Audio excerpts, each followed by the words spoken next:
So we're working on developing applications that can, make them useful for people. But I think there's a natural indication for most people, not all, but most people really like robots. They have like a fondness to them. They want to personify them. I get asked a lot, can I pet your robot dog? And I think of it as like asking me to pet my laptop.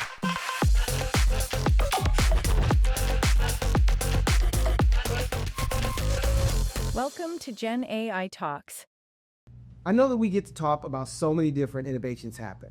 Everything going on in software, from large language models, how people manage data, to even how agents get employed. But what most people don't know is the innovation that's happening in robotics dwarf what we've seen in software. So to bring this conversation to the forefront, I am honored to have someone who's pushing the boundaries of what's possible here in America by building software on top of the robotic revolution. Hey, David, can you introduce yourself and your company, and what are you doing? Sure. Thanks for having us here, Sam. Appreciate it. My name is David Schulhof, and I'm the founder of Tobor Life AI. Toborlife is, Tobor is robot spelled backwards, and life is there because we are focused on introducing robots into business life, work life, just, everything that people do. Wow. And I started this off with a statement that I firmly believe, but I would love for you to unpack for people. The magnitude of what large language models have done for society is clear. People are blown away.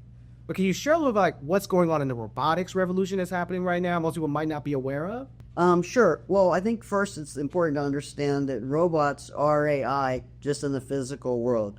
So AI exists, like in our dream state. It doesn't have physical capacity, right? It's just in the cloud or on a computer.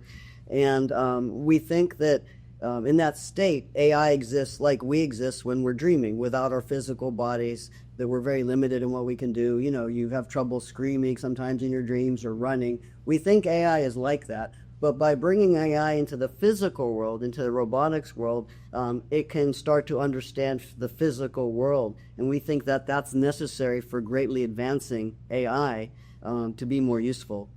Also, AI has been able to consume all the data, everything that's been written by people online by consuming it. So the LLMs can train that way.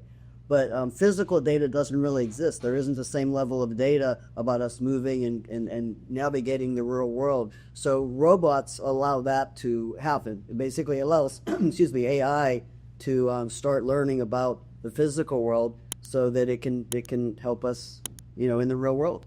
The human adoption and the ability of people to really interact with these in a human way is such a big part of this. Can you share what you learned bringing these technologies into real life, and maybe that most people haven't had a chance to really see how people are interacting with these robots today? I'm going to take it off to one angle of that a little bit, but it's very interesting to see people's reactions. I know when I first saw my first quadruped in real life, I knew within seconds that I wanted to start a business and introduce this technology to the world. It was the coolest thing I'd ever seen. So it didn't take long for me to make that realization. And then you think, okay, what can it actually do besides being cool? So we're working on developing applications that can, make them useful for people. But I think there's a natural indication for most people, not all, but most people really like robots. They have a fondness to them. They want to personify them. I get asked a lot, can I pet your robot dog? And I think of it as like asking to pet my laptop. But people think of them as companions or friends.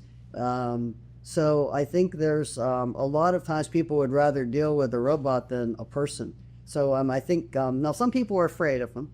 There is that element. But for the vast majority of people, I think they're almost comforted by it, and they welcome it just like they might a pet.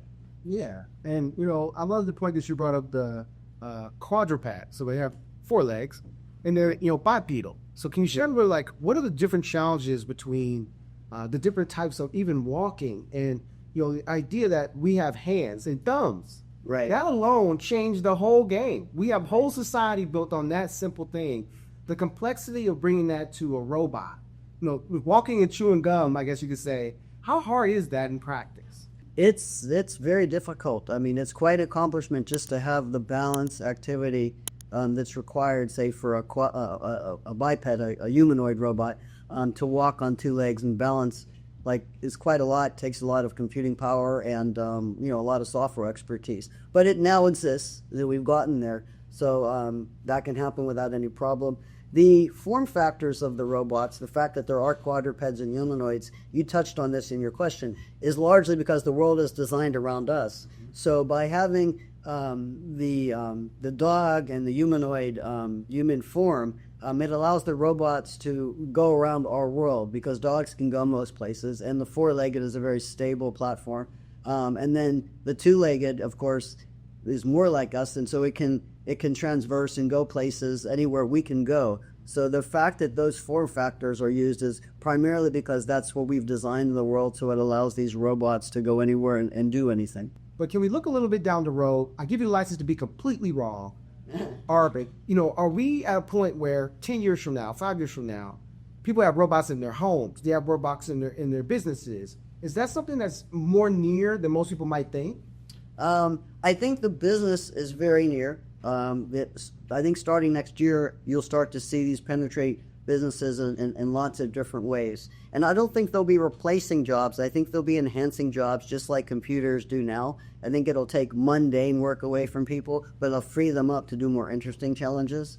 But I see it as very supplemental to that. I know you're short on time. I'd like to circle back too on the hands, which you mentioned. And working with robots really lets you appreciate what an amazing thing we have in terms of our hands. There's so many sensors. So one of the challenges for robots is the hands. And although we have 5-finger hand robots and they can grip things, the dexterity that we have with our hands is fairly far away from robots. I mean, you can feel little things and thread needles and so forth. So that's a complicated, and these are amazing tools. But so that is something that I think will take a little longer to develop. But I think there's so much usability, so much utility from the robots that businesses will incorporate them right away. I personally believe for the home, that's a bit further out. The home is very random. A lot of things can happen there. There's more safety requirements in the home.